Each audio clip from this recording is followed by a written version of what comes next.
저에게 주신 하나님 말씀은 마가복음 5장 21절부터 24절까지의 말씀과 35절부터 43절까지의 말씀, 두 가지의 말씀 보겠습니다. 먼저 21절부터 24절까지의 말씀입니다.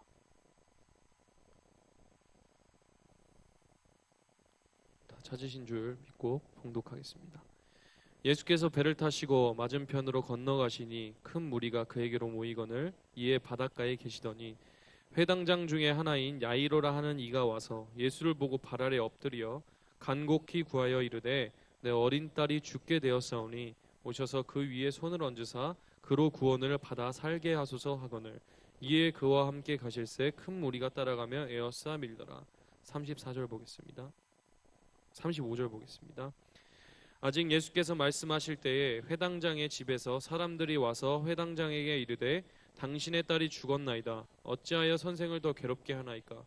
예수께서 그 하는 말을 곁에서 들으시고 회당장에게 이르시되 두려워하지 말고 믿기만 하라 하시고 베드로와 야고보와 야고보의 형제 요한 외에 아무도 따라옴을 허락하지 아니하시고 회당장의 집에 함께 가사 떠드는 것과 사람들이 울며 심히 통곡함을 보시고 들어가서 그들에게 이르시되 너희가 어찌하여 떠들며 우느냐? 이 아이가 죽은 것이 아니라 잔다 하시니 그들이 비웃더라. 예수께서 그들을 다 내보내신 후에 아이의 부모와 또 자기와 함께 한 자들을 데리시고 아이 있는 곳에 들어가사 그 아이의 손을 잡고 이르시되 달리다굼 하시니 번역하면 곧 내가 내게 말하노니 소녀야 일어나라 하심이라. 소녀가 곧 일어나서 걸으니 나이가 12살이라. 사람들이 곧 크게 놀라거늘 예수께서 이 일을 아무도 알지 못하게 하라고 그들을 많이 경계하시고 이에 소녀에게 먹을 것을 주라 하시니라. 아멘. 아멘.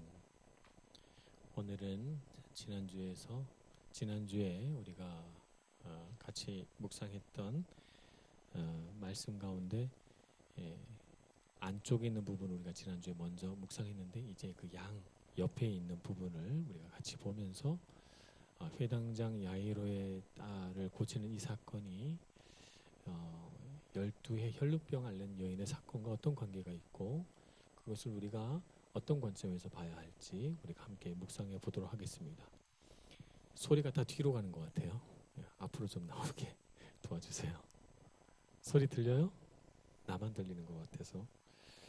자, 갈릴리 호수를 가운데 두고 예수님이 왔다 갔다 하십니다. 여러분 성경의 말씀을 가만 보면 이 5장, 4장, 5장의 말씀은 예수님이 갈릴리 호수를 왔다 갔다 하셔요. 처음에는 바닷가에서 말씀을 가르치실 때 비유 말씀을 하세요. 그래서 천국은 마치 그러면서 겨자씨와 같다. 또 천국은 마치 그러면서 밭에 감추인 보화와 같다. 이런 말씀을 가르치시는데 바닷가에서 가르치시죠. 사람들이 막 에워싸 미니까 배를 한 척 띄우라 하시고 그 배 위에 앉으셔가지고 바닷가에 앉은 사람들을 가르치십니다. 다 가르치시자 예수님은 독특하게도 그냥 배에 앉으신 그대로 건너편으로 가자 이렇게 말씀하세요. 그래서 건너편으로 갑니다. 가는 중에 풍랑을 만나죠. 그래서 풍랑 속에서 죽을 뻔합니다. 그러나 예수님의 놀라우신 능력, 바람과 바다도 잔잔케 하는 그런 능력을 제자들이 경험하게 되고 그리고 건너편으로 가서 도착하게 됩니다. 거기서 그들은 거라사라고 하는 땅에서 군대 귀신 들린 사람을 만나요. 깜짝 놀라죠. 도착하자마자. 그러나 예수님은 그 사람을 고치시고 그 사람을 고치자마자 그 마을 사람들이 떠나가시기를 간청하니까 예수님은 또 떠나십니다. 그래서 또 다시 맞은편으로 가요. 맞은편으로 오셔서 생긴 일이 바로 회당장 야이로의 딸을 고치는 사건입니다. 그러니까 호수를 가운데 놓고 건너가셨다가 다시 돌아오신 것이죠. 그렇게 예수님은 한 번만 아니라 왔다 갔다 왔다 갔다 이렇게 하셨겠죠. 왜 그랬을까요?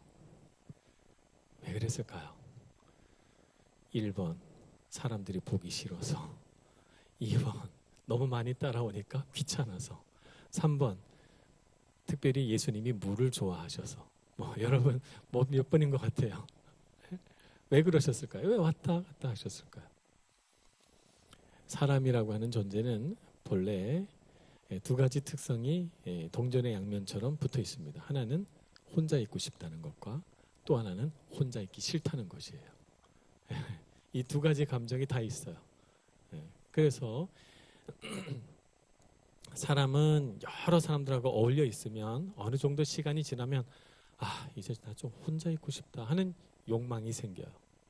그런데 혼자 이렇게 쭉 있다 보면 처음에는 좋았는데 시간이 좀 지나서 계속 혼자 있잖아요. 누굴 좀 만나고 싶다 이런 생각이 들어요. 혼자 있는 거 정말 싫다 이런 생각이 들어요. 이것의 균형을 잡을 줄 알아야 된다. 예수님은 갈릴리 호수를 그와 같은 예수님의 삶의 균형점으로 삼으신 거예요.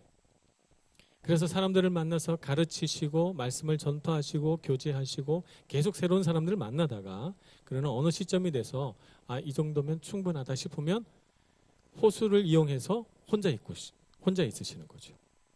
제자들은 열심히 노를 젓고 그리고 예수님은 조용히 묵상하고 기도하시고 때로는 제자들마저도 떼어놓으시고 혼자서 산으로 혼자서 광야로 이렇게 가시죠. 그렇게 고독을 예수님께서 즐기시고 그리고 나서 또 일정 기간이 지나면 또 사람들을 만나십니다. 이것에 대한 균형점은 예수님에게서 우리가 꼭 배워야 할 점이 아닌가 싶어요. 우리 일상생활을 가만히 살펴보면 우리는 때때로 너무 과하게 사람들하고 같이 있고 또 때로는 너무 과하게 혼자 있어요. 이 두 가지 다가 우리에게 좋지 않습니다. 우리를 건강하게 하지 않아요. 여러 사람과 계속 같이 있게 되면 우리는 공허해져요. 우리의 마음이 공허해지고 관계 안에서 나의 인내심의 한계가 드러나기 시작하면서 관계가 더 이상 즐겁지 않고 괴로워지고 갈등이 생기고 불편하게 됩니다. 여러분 그런 거 경험해 보신 적 있어요? 많은 사람들과 관계하다 보니까 내가 왜 이러지? 내가 점점 이상하게 돼가는 것 같고 사람들이 날 이상하게 보는 것 같고 나도 그러고 싶지 않은데 말이죠. 피곤하다 이런 생각이 들 때가 있어요. 여러분 그렇게 신호가 오기 전에 그것을 조절할 줄 알아야 됩니다. 이 신호가 왔다는 것은 지금 지나치게 사람들하고 너무 많이 있었다는 거예요. 그래서 혼자 있어야 됩니다. 혼자 있는 거 참 좋은데 혼자서 음악도 듣고 혼자서 책도 보고 혼자서 묵상하고 혼자서 기도하고 이렇게 하는 거 좋죠. 근데 너무 과하게 되면 그 다음부터는 음악을 듣는 것도 아니면서 책을 읽는 것도 아니면서 아무것도 안 하는 게 굉장히 시간을 허비하기 시작합니다. 낭비하죠. 시간이 내게 너무 많다고 보니까 그냥 귀찮아지고 게을러지고 그러면서 아무거나 좀 나오는 거 있으면 보자. 그래서 전혀 관심도 없는데 음악을 틀거나 관심도 없는데 영화를 보거나 관심도 없는데 드라마를 보거나 관심도 없고 아무런 흥미도 없이 혼자 있으면서 푹 가라앉는 것 같은 느낌이 들 때가 있죠. 그 신호가 여러분에게 오면 이미 조금 과하게 혼자 있은 거예요. 그러니 여러분 그 균형을 잘 잡으시기를 바랍니다. 그 균형을 잡으려면 여러분이 사람들과 같이 있을 때 이 정도면 충분하다 싶을 때 여러분이 이 관계 안에서의 배부름을 충분히 누렸다고 생각하는 시점에 정말 즐겁고 좋다고 생각하는 시점에 일어나야 돼요. 근데 그것을 놓치게 되면 이제 과하게 되면 피곤해져요. 과식한 거죠. 여러분이 혼자 있는 거 충분히 좋은데 충분히 즐기고 그리고 나서는 교제할 사람을 찾아야 돼요. 함께 있을 공간을 찾아야 되고 나누어야 되고 그것이 만약에 여의치 않으면 통신 예를 들자면 전화라든가 혹은 카톡이라든가 이런 것들을 동원해서라도 교제하고 관계하는 것을 해야 됩니다. 신호가 오면 이미 그것은 내가 피곤해지고 힘들어진 거예요. 이런 것들을 잘 조절하는 것은 비단 우리 개인의 삶뿐만 아니라 결혼해서 부부가 돼도 마찬가지예요. 부부가 돼도 그렇습니다. 결혼 생활을 해보니까 항상 같이 있으니까 싸워요. 항상 같이 있으면 싸워요.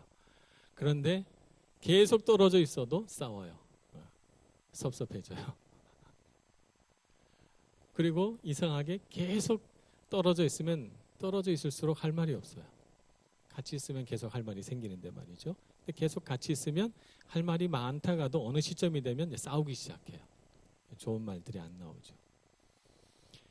그렇기 때문에 아주 친한 연인 관계나 부부 관계 안에서도 이것은 굉장히 중요하다. 근데 이렇게 우리가 혼자 있으려고 할 때 가장 좋은 방법은, 우리가 회복되는 가장 좋은 방법은 혼자 있을 때 하나님을 만나는 거예요. 또 사람과의 관계 안에서 진정으로 기쁨을 누리고 싶을 때 여러분들이 정말 누릴 수 있는 좋은 관계는 믿음의 관계, 동력자 관계가 참 중요해요. 그런 친구를 두고 그런 혼자만의 묵상의 시간을 가질 때 우리는 관계 안에서도 기쁨을 얻고 혼자 있어도 기뻐요. 이것을 여러분들이 누릴 줄 알아야 됩니다. 그래서 여러분이 친구를 사귈 때 믿음의 친구들을 사귈 줄 아는 능력을 가져야 돼요. 믿음의 친구를 가질 수 있는 가장 좋은 방법은 교회 안에서 좋은 믿음의 동력자를 만나는 것이지만, 그러나 우리가 생활하다 보면 뭐 다른 교회를 다니는 친구라든가 혹은 한국에 있는 믿음의 친구라든가 얼마든지 우리가 가질 수 있어요. 그런 관계를 소중하게 여기고 믿음의 관계를 지속할 수 있어야 됩니다. 혼자 있을 때 하나님을 만나서 교제하는 법을 배워야 돼요. 요즘 우리 청년들이 큐티도 하고 기도 나눔도 하고 보니까 뭐 3명, 4명, 5명 이렇게 하는 걸로 알고 있어요. 참 바람직하고 좋은 일입니다. 그런 교제를 하고 기도 제목 나누고 같이 묵상한 것을 또 나누고 이렇게 하는 것은 참 필요한 일이고, 그것은 홀로 있으면서도 또 다 같이 함께 있을 수 있는 가장 아름답고 좋은 방법이라고 말할 수 있습니다. 여러분에게 그와 같은 힘이 길러져서 예수님처럼 자유롭게 혼자 있다가도 여럿이 함께 있다가도 그런 것을 내가 잘 조절할 수 있는 그런 영적인 힘을 키워가시기를 축복합니다. 예수님 앞에 이제 한 사람이 나오는데, 이 사람은 유대인 중에서도 종교 지도자에 해당되는 사람이에요. 회당장 중에 하나인 야이로라고 있어요.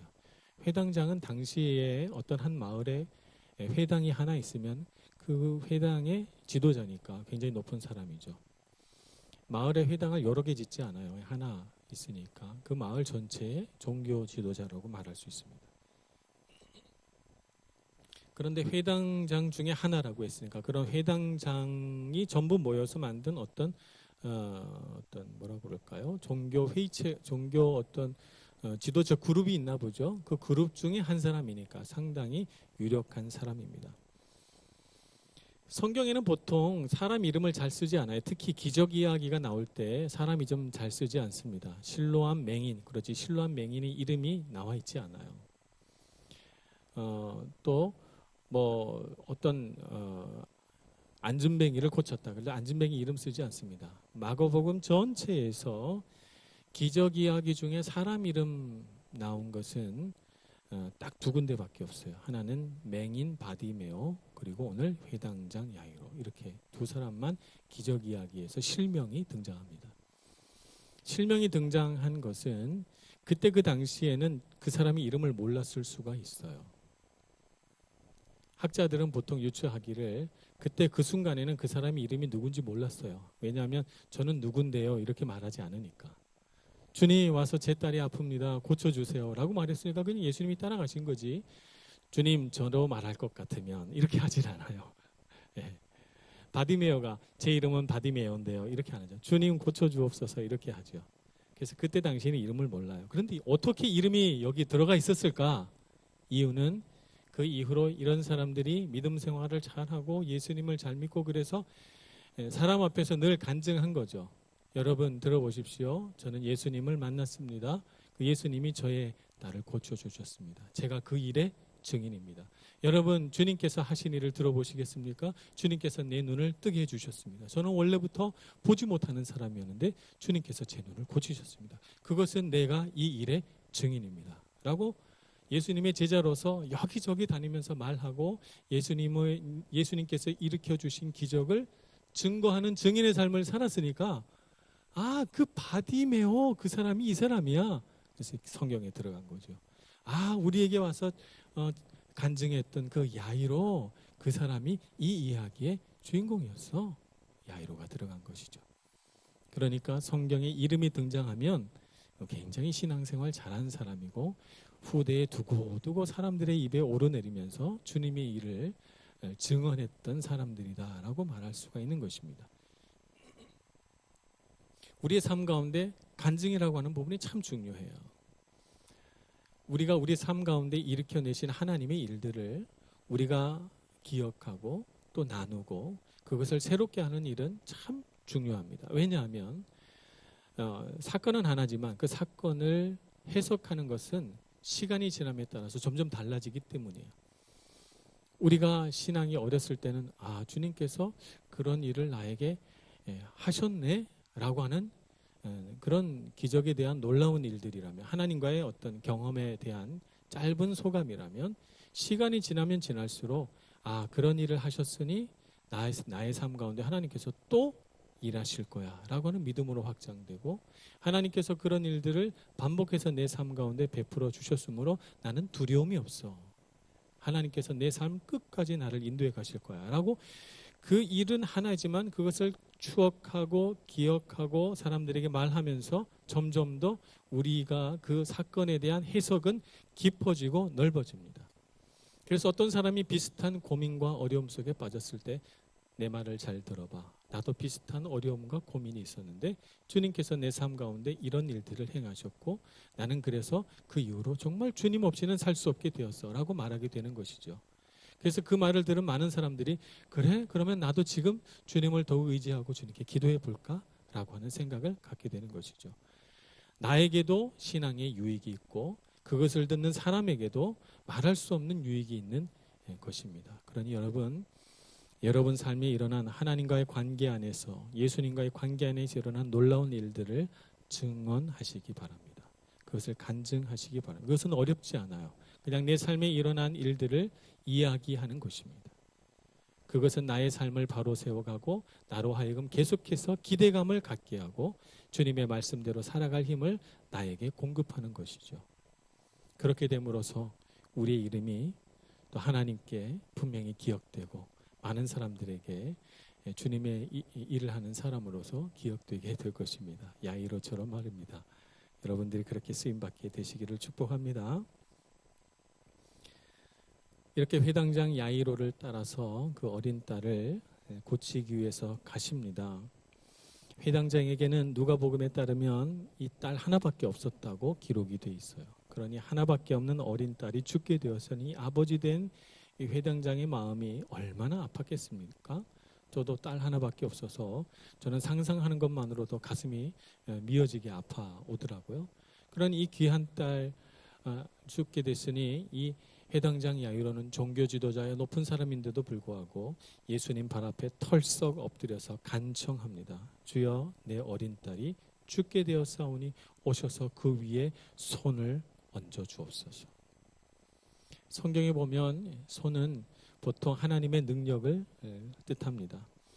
사도행전 11장 21절에 보면 이렇게 말하죠. 주여, 주의 손이 그들과 함께 하심에, 주의 손이 그들과 함께 하셨다는 것은 주의 능력이 그들과 함께 하셨다는 거예요. 손을 잘라가지고 손만 함께 하셨다는 거 아니고요. 주의 능력이, 손이라고 하는 것은 능력이거든요. 사도행전 13장 11절에 보면 보라, 이제 주의 손이 내 위에 있으니, 주의 손이 내 위에 있으니 하나님의 능력을 힘입어서 우리가 이겨낼 것이다 라고 말하고 있습니다. 주님의 손을 의식해야 됩니다. 주님의 손이 보이지 않게 우리를 붙들고 계시고, 주님의 손이 우리의 아픈 상처 위에 놓여져서 우리가 회복되고, 주님의 손이 우리를 강하게 인도하심으로 우리가 어려움을 이겨낼 수 있고, 주의 손이 나에게 지혜를 주셔서 나로 하여금 위기의 순간에 지혜를 발휘하게 하고 용기를 발휘할 수 있게 해주는 것이죠. 그래서 회당장 야이로는 그 위에 손을 얹으사 그로 구원을 받아 살게 하소서. 주님의 손만 있으면 된다고 생각한 것입니다. 저는 한때 젊은 시절을 지나오면서 제 마음속에 상처와 아픔이 많을 때, 지금은 이제 나이를 좀 먹어서 그 어린 시절의 상처, 아픔 이런 게 이제 잘 기억이 안 나요. 좋은 현상이기도 하면서, 또는 젊은 시절을 지나오면서 나의 그 아픈 부분에 대하여 하나님께 기도를 많이 해서 어떤 부분은 또 치유됐기 때문에 그런 것일 수도 있다고 생각합니다. 청년 시절에는 왜 그렇게 아픈 일들이 많았는지 모르겠어요. 지금은 제 아픈 기억 때문에 눈물을 흘리진 않지만 그때는 기도하다가 내 아픈 기억이 또 올라서 혼자 많이 울었던 기억이 납니다. 그때 저는 어떻게 했는가 하면 주님, 제 아픈 곳에 주님의 손을 얹어주세요. 그래가지고 가슴이 너무 아프면 그냥 제가 주님의 손이라고 생각하고 내 손을 이렇게 아픈 데다 얹었어요. 얹고 주님의 손이 내 아픈 곳을 치유해 주옵소서. 이렇게 기도하면서 혼자서 많이 울었던 것 같아요. 근데 여러분에게도 필요합니다. 주님의 손은 능력의 손입니다. 여러분 삶 가운데 일어났던 아프고 힘들고 때로는 위로와 힘이 필요한 그곳에 주님의 손이 얹어지시기를, 주님께서 손을 얹어주시기를 기도하시는 여러분들 되시길 바랍니다. 그냥 주님께서 손만 얹으면 나아요. 회당장 야이로의 믿음은 뭐냐면 그냥 오셔서 주님이 손만 얹으면 되겠다. 그러면 내 딸은 살아나겠다라고 하는 믿음이거든요. 우리에게도 마찬가지입니다. 주님의 손은 그냥 평범한 손이 아니고 거기에 능력과 위로와 생명이 베풀어지는 손입니다. 그러니 여러분의 아픈 곳, 힘든 곳, 용기가 필요한 곳에 주님의 손을 얹으시길 바랍니다. 얹고 회복되셔서 능력을 발휘하는 여러분들 되시기를 바랍니다. 그런데 문제는 회당장 야이로가 가는 길에 혈루병 앓는 여인을 만났어요. 아버지의 마음은요, 여기서 지체하고 시간을 허비하는 것이 너무 안타까워요. 막 발을 동동 굴렀을 거예요. 여기서 이렇게 시간 허비하지 말고 빨리 가야 될 텐데. 그런데 이 여인하고 대화하느라고 시간이 지체됩니다. 그러자 갑자기 한 사람이 뛰어옵니다. 35절. 아직 예수께서 말씀하실 때 회당장의 집에서 사람들이 와서 회당장에게 이르되 당신의 딸이 죽었나이다. 어찌하여 선생을 더 괴롭게 하나이까. 이제 예수님은 필요 없으니 더 이상 예수님을 괴롭게 하지 말고 그냥 포기하라는 것입니다. 여러분 마음은 어떠세요? 회당장 야이로의 마음이, 이 아버지의 마음이 이해되십니까? 정말 가슴이 무너져 내렸을 것 같습니다. 이 소식을 들은 예수님의 대답은 이렇습니다. 36절. 예수께서 그 하는 말을 곁에서 들으시고 회당장에게 이르시되 두려워하지 말고 믿기만 하라. 12의 혈루증 앓는 여인이 병을 고쳤을 때 병을 고친 능력이 어디에서 나왔습니까? 예수님의 옷자락에서 나왔습니까? 예수님의 말씀에서 나왔습니까? 무엇에서 나왔습니까? 예수님께서 말씀하시기를 이렇게 말하셨죠. 34절 예수께서 이르시되 딸아 내 믿음이 너를 구원하였으니 평안히 가라. 내 병에서 놓여 건강할지어다. 어디서 병을 고치는 능력이 나왔습니까? 내 믿음이 너를 구원하였으니. 병을 고치는 데는 작은 믿음이 필요합니다. 죽음에서 사람을 살아나게 할 때는 더 큰 믿음이 필요하죠. 그래서 이 믿음의 사건을 모두 지켜보고 회당장 야이로도 그것을 똑똑히 지켜본 이후에 예수님은 딸이 죽었다는 소식을 들은 가슴이 무너져 내린 이 회당장 야이로에게 두려워하지 말고 믿기만 하라 말씀하십니다. 믿음이 있다면 병에서도 고칠 뿐만 아니라 죽음에서도 살아나리라 라고 말씀하신 것입니다. 우리는 고난이 올 때 이렇게 생각을 합니다. 고난이 올 때 주님께서 이 고난을 이겨내게 해주시리라. 근데 고난이 지나가지 않고 더 큰 고난이 되면 하나님이 안 들어주시나 봐. 이건 그냥 내가 포기해야 되는 일이야 라고 생각하고 낙심하고 낭망하고 자포자기할 때가 있습니다. 그러나 주님께서는 오늘 이 회당장 야이로의 사건을 통해서 우리에게 말씀하시죠. 작은 어려움이 있습니까? 작은 믿음만 있으면 됩니다. 큰 어려움이 생겼습니까? 그럴 때 우리에게는 더 큰 믿음이 필요한 것이죠. 그러니 여러분 어려움이 중첩되고 어려움이 해결되지 않고 더 큰 어려움으로 발전되거든 여러분에게 더 큰 믿음을 요구하시는 줄 믿고 알고 여러분이 용기를 가지고 하나님께 더 매달리시기를 축복합니다. 그래서 주님께서는 죽음에서조차도 건져내실 수 있는 분이라고 믿어야 해요. 그것을 모르는 회당장 야이로 집에 있는 사람들은 떠들며 울었다고 합니다. 떠드는 거하고 우는 거하고 전혀 다르죠. 떠들었다는 것은 장례 치르려고 사람들이 소란스러웠다는 것이고, 울었다는 것은 곡하는 사람들을 데려다 놓고 이제 곡을 하기 시작했다는 거예요. 이 정도 되니까 죽음이 확실한 거죠. 죽음이 확실한 거예요. 죽음이 확실하지 않은데 이렇게 장례 준비하지 않아요. 죽었다는 것을 확실히 체크하고 그리고 나서 장례 준비를 하는 거죠. 그런데 예수님께서 이렇게 말씀하십니다. 그들에게 이르시되 39절 너희가 어찌하여 떠들며 우느냐 이 아이가 죽은 것이 아니라 잔다 하시니. 예수님께서 정말 아이가 자는 거라고 생각한 것은 아니에요. 그냥 유대 전통에서는 그냥 죽음이라고 하는 것은 사람이 잠깐 잠자는 거라고 생각한 것이죠. 예수님도 마찬가지로 그냥 이 아이가 잠깐 잠이 들었다가 이제 예수님이 가시면 다시 깨어날 거라고 믿었습니다. 그리스도인의 죽음도 그와 같죠? 우리 그리스도인의 죽음도 그냥 잠깐 잠드는 거예요. 잠깐 잠이 들어서 죽음 가운데 우리 영혼이 갇혀 있다가 주님께서 부르시는 그날 우리는 다 일어나서 천사장의 나팔 소리와 함께 주님을 만나 주님과 같이 될 줄로 믿습니다. 우리 예수님의 관점에서는 죽음이라고 하는 것은 그렇게 심각한 문제가 아니에요. 죽음의 권세를 다 이기신 하나님의 아들이시기 때문에 죽음을 그렇게 대단한 일로 받아들이지 않습니다. 그러나 사람들은 예수님 안에 있는 죽음의 권세를 이겨낼 수 있는 엄청난 힘을 보지 못해요. 눈앞에 있는 죽음만 보는 거죠. 우리가 이 세상을 살아가면서 많은 부분에서 우리가 자꾸 절망하게 되는 이유는 죽음이라고 하는 그 사건 자체만 보기 때문에 그렇습니다. 그러나 우리는 항상 생각해야 돼요. 죽음의 권세를 이겨내신 예수님이 우리의 주인 되신다 하는 것을 알아야 되겠습니다. 예수님은 장례를 치르고 준비하는 사람들의 비웃음을 뒤로 하고 아이가 있는 곳에 갑니다.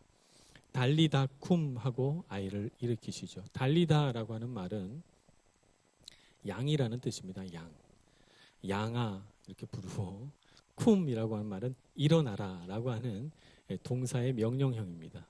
근데 당시에는 어린 소녀, 아주 귀여운 소녀를 양이라고 불렀던 모양이에요. 그래서 성경은 우리가 소녀야 일어나라 이렇게 번역했지만 원어로는 양아 일어나라 이런 뜻입니다. 달리다 쿰 해서 손을 잡아 일으키시죠. 예수님이 얼마나 다정다감한 분이신가 하는 것을 우리가 알 수 있어요. 예수님도 그런 언어를 쓰시는 것이죠. 저는 제 딸을 귀염둥이라고 부릅니다. 여러분에겐 좀 닭살이 돋겠지만 저는 너무 그 말이 좋아요. 그래서 제 전화번호도 귀염둥이 이렇게 제 딸의 전화번호는 저장이 되어 있습니다. 그러니까 예수님을 제가 조금 여러분에게 닭살 돋게 표현을 하자면 귀염둥아 일어나라 이렇게 부르신 거죠. 예수님이 얼마나 친근하세요. 친밀하시고 사랑이 많으신 그런 주님이십니다.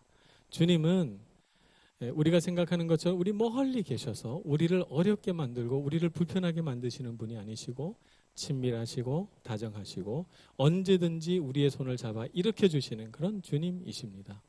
우리가 신앙생활 하면서 정말 열심으로 노력해야 될 것이 무엇인가 하면 이런 친밀하신 주님을 만나는 거예요. 다정하신 주님, 우리의 어려움을 결코 간과하지 않으시는, 흘려보내지 않으시는 그런 주님을 만나셔서 여러분의 삶 가운데에서도 달리다쿰 하는 그런 능력 있는 삶이 경험되어지기를 축복합니다. 기도하겠습니다.